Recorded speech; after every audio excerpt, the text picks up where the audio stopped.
एक राज्य में एक राजा और एक रानी रहते थे, जिनकी 4 संतानें थी, 2 लड़के और 2 लड़की। एक लड़की का नाम पूर्णिमा और दूसरी लड़की का नाम अमावस्या था। पूर्णिमा घर के कार्यों में निपुण थी और घर का पूरा काम करती थी। भगवान की पूजा अर्चना भी करती। इसके अतिरिक्त वह गौ माता की सेवा करती और उसकी दूसरी बहन अमावस्या ना ही घर का कोई काम करती और न भगवान की पूजा अर्चना करती और न गौ माता की सेवा करती। पूर्णिमा सर्वगुण संपन्न थी, फिर भी राजा और रानी अपने दोनों बेटों और पुत्री अमावस्या को ही प्यार करते थे और वह पूर्णिमा से प्यार नहीं करते, उसके साथ भेदभाव करते। राजा के चारों पुत्र और पुत्री धीरे धीरे बड़े हो रहे थे। जब वे बड़े हो गए, राजा ने अपने दोनों पुत्रों का विवाह योग्य कन्याओं के साथ करा दिया।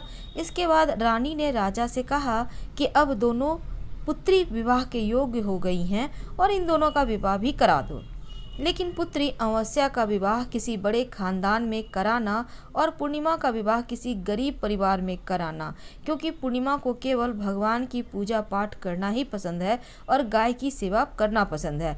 अब रानी ने राजा को दोनों पुत्रियों का रिश्ता तय करने के लिए भेज दिया। राजा ने अपने पड़ोसी राज्य में जाकर वहाँ के राजा के पुत्र से अमावस्या का विवाह तय कर दिया और वहीं पास के गांव में जाकर एक गरीब परिवार के लड़के से पूर्णिमा का विवाह तय कर दिया। यह सारी बात जानकर राजा ने अपनी रानी से बताया तो रानी यह सोचने लगी कि अब देखते हैं कि भगवान इसकी मदद कैसे करते हैं। यह बहुत पूजा पाठ करती है, भगवान में मगन रहती है। पूर्णिमा का भाई और उसकी भाभी पूर्णिमा से बहुत प्यार करते थे, क्योंकि पूर्णिमा उनके घर के कार्यों में उनका साथ देती और कार्यों में उनका हाथ बटाती। यही नहीं, उनकी दूसरी बहन अमावस्या उन पर रोब जमाती थी और घर का कोई कार्य भी नहीं करती। कुछ समय बीत जाने के बाद दोनों पुत्रियों का विवाह हो जाता है। राजा रानी की विवाह के बाद अपनी दोनों पुत्रियों को विदाई देते हैं और विदाई देते समय राजा और रानी पुत्री अमावस्या को बहुत सारा धन दौलत देकर विदा करते हैं। पूर्णिमा को भी कुछ भी नहीं देते, खाली हाथ उसके घर से विदा कर देते हैं और दोनों बहनें अपने अपने ससुराल चली जाती है। कुछ दिन बीत जाते हैं। एक दिन अमावस्या अपने घर पर शिवजी की कथा रखती है, जिसमें वह सभी गांव वाले को निमंत्रण देती है और अपनी बहन पूर्णिमा को नहीं बुलाती। जब गांव की सभी औरतें अमावस्या के यहाँ जाती हैं तो यहाँ सब दृश्य पूर्णिमा को अपने घर के दरवाजे के बाहर बैठकर देख रही होती है। तब वहाँ से गुजर रही औरतें पूर्णिमा से कहती है, तुम्हारी बहन के यहाँ शिवजी की कथा रखी है, क्या तुम नहीं चलोगी? पूर्णिमा ने कहा, मुझे निमंत्रण नहीं आया, मैं नहीं जा सकती। सभी गांव की औरतों ने पूर्णिमा से कहा, बुलाया नहीं तो क्या, भगवान शिव की कथा है, तुम हमारे साथ चलो। गांव की सभी औरतों की बात मानकर पूर्णिमा भी उसके साथ भगवान शिव की कथा में अमावस्या के घर चली जाती है। जब अमावस्या की नज़र पूर्णिमा पर पड़ती है तो वह कहती है, तुम यहाँ कैसे चली आई?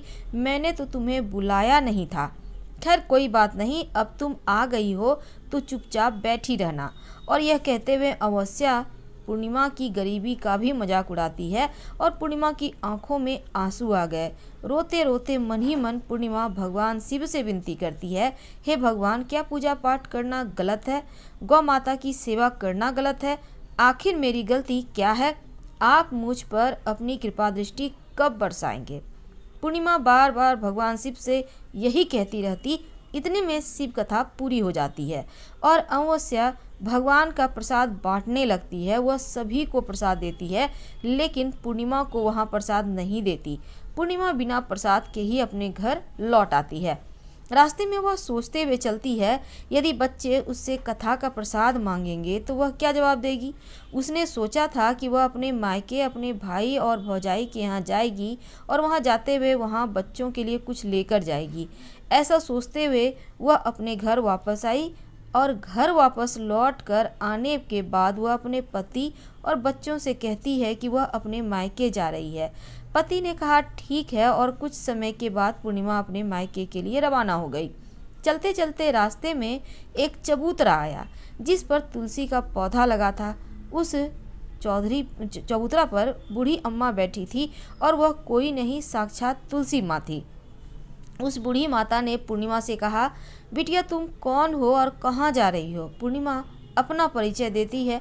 परिचय देने के बाद बूढ़ी औरत ने पूर्णिमा से कहा कि तुम यहाँ तुलसी का पौधा सूख रहा है, इसमें थोड़ा पानी डाल दो और इस चबूतरे की साफ सफाई कर दो, जिससे मुझे थोड़ी ठंडक मिलेगी। पूर्णिमा ने कहा, ठीक है माँ, मैं तुलसी में पानी डाल देती हूँ और यहाँ की साफ सफाई भी कर देती हूँ। पूर्णिमा ने साफ सफाई करने के बाद बूढ़ी अम्मा को भी नहला दिया। बूढ़ी अम्मा की भी सेवा की, उसके पैर दबाए। बूढ़ी अम्मा से कहा कि माँ जी और बताइए, मैं आपकी क्या सेवा करूँ? और कोई काम है तो बता दीजिए, मैं कर दूंगी। अम्मा ने कहा, कुछ नहीं, अब तुम जाओ, वापस आते समय मुझसे मिलते जाना। पूर्णिमा ने बूढ़ी अम्मा से कहा, ठीक है माँ जी, मैं जाती हूँ। वापस आते वक्त आपसे मिलते हुए जाऊंगी। कुछ समय आगे चलने के बाद एक शिवजी का मंदिर आया।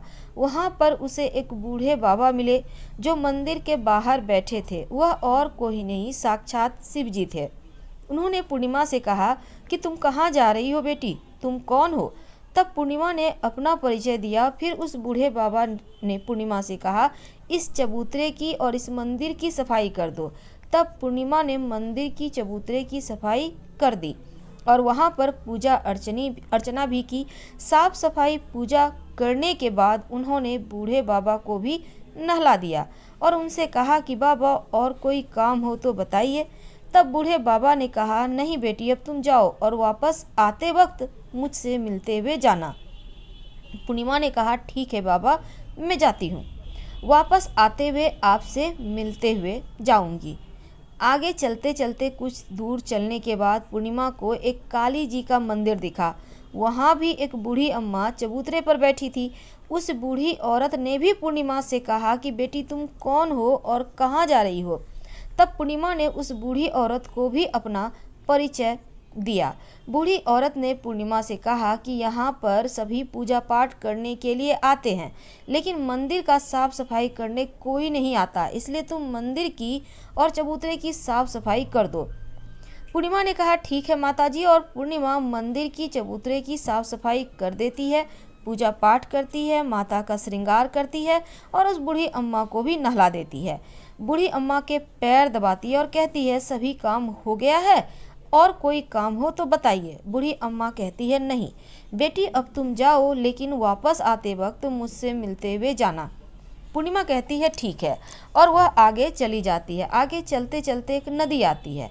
वहाँ पर भी एक बूढ़ी अम्मा बैठी रहती है और वह कहती है, बेटी तुम कौन हो, कहाँ से आई हो? उसे भी पूर्णिमा अपना परिचय देती है।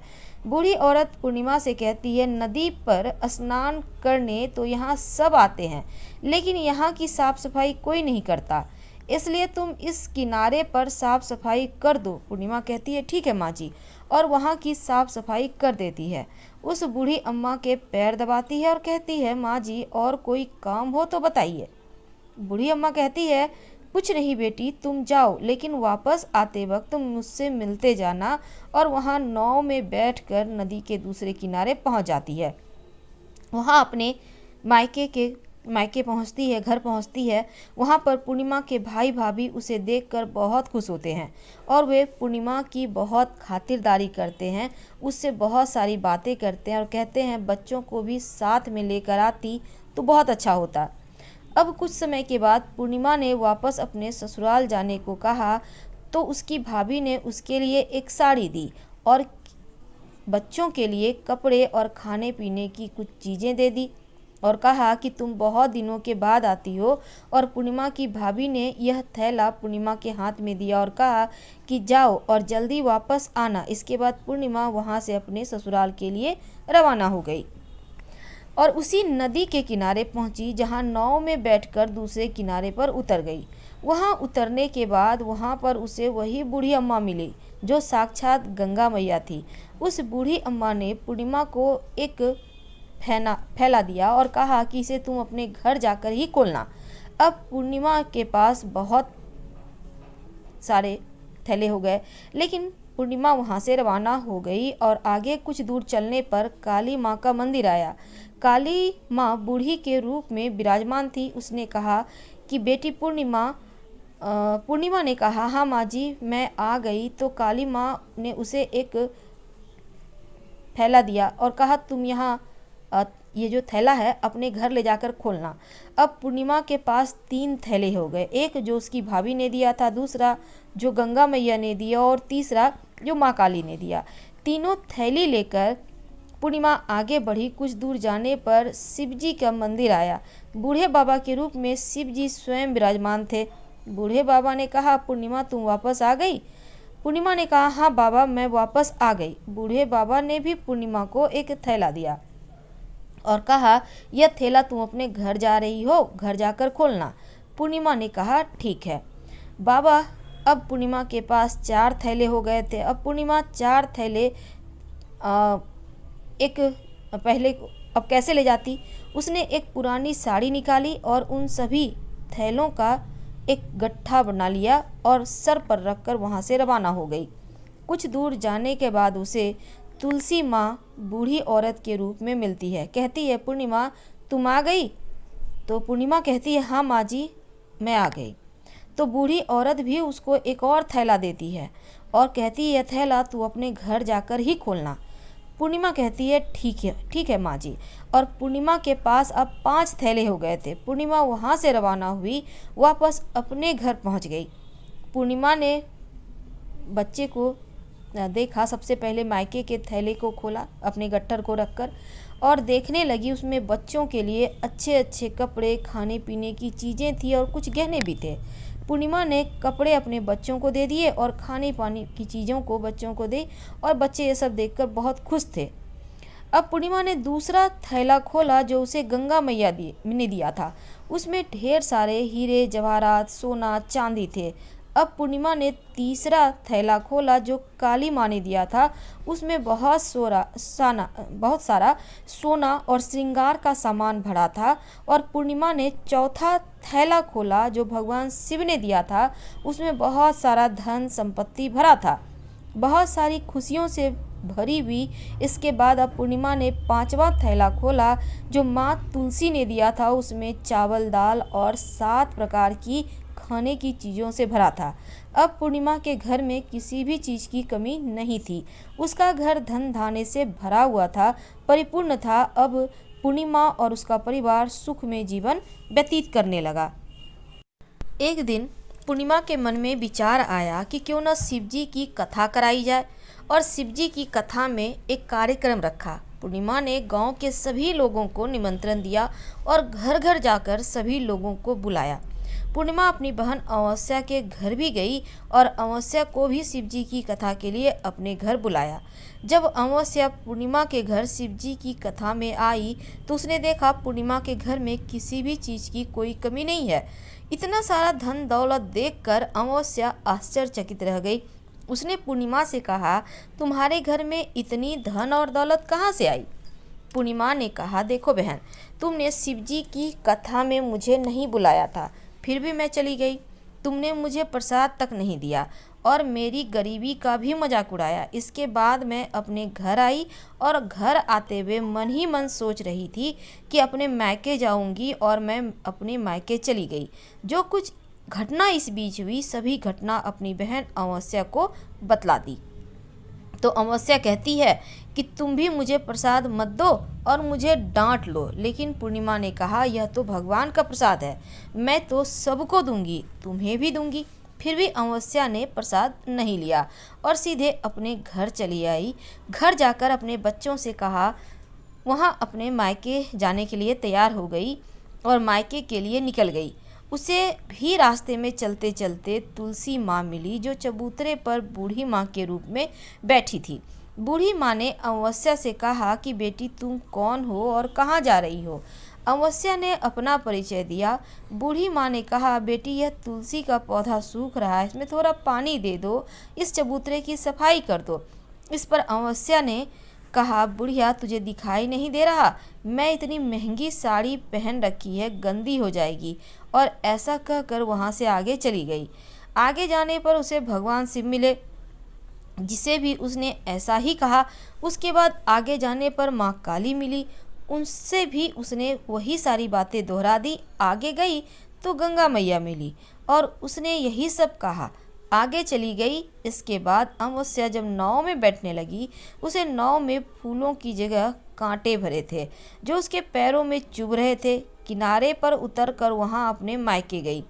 वहाँ उसे अपनी भाभीियों, उसकी जो भाभियाँ थीं और भाइयों ने देखा तो मन ही मन कहने लगे, काम की न काज की, 2.5 मन अनाज की। अब आ ही गई है तो ठीक है। पूर्णिमा तो हमारे कामों में हाथ बटाती थी, यह कोई काम करेगी ही नहीं। अब उन्होंने खाना बनाया, खा पीकर सभी सो गए। अमावस्या जब सुबह उठी तो अपनी भाभीियों से कहा, मैं अपने ससुराल जा रही हूँ। उन्होंने कहा, ठीक है जाओ। अमावस्या बोली कि पूर्णिमा को तो तुमने एक थैला दिया था और मुझे कुछ नहीं दोगे क्या? भाभी ने कहा कि तुम घर जाओ, थैले तुम्हारे घर पहुंच जाएंगे। फिर अमावस्या वहां से निकल गई। नदी के किनारे पहुंची। वहां गंगा मैया बुढ़िया औरत धारण करके रूप में बैठी थी। बूढ़ी माँ ने कहा, आ गई बेटी? उसने कहा, हाँ मैं आ गई। तुमने पूर्णिमा को एक थैला दिया था, मुझे नहीं दोगी क्या? बूढ़ी अम्मा ने कहा, तुम घर जाओ, थैले तुम्हारे घर पहुंच जाएंगे। इसके बाद आगे जाने पर काली मैया मिली। उसने भी अमावस्या से यही कहा। आगे जाने पर भगवान शिव मिले। उन्होंने भी अमावस्या से यही कहा। उसके आगे माँ तुलसी मिली। उन्होंने भी अमावस्या से यही कहा, तुम घर जाओ, थैले तुम्हारे घर पहुंच जाएंगे।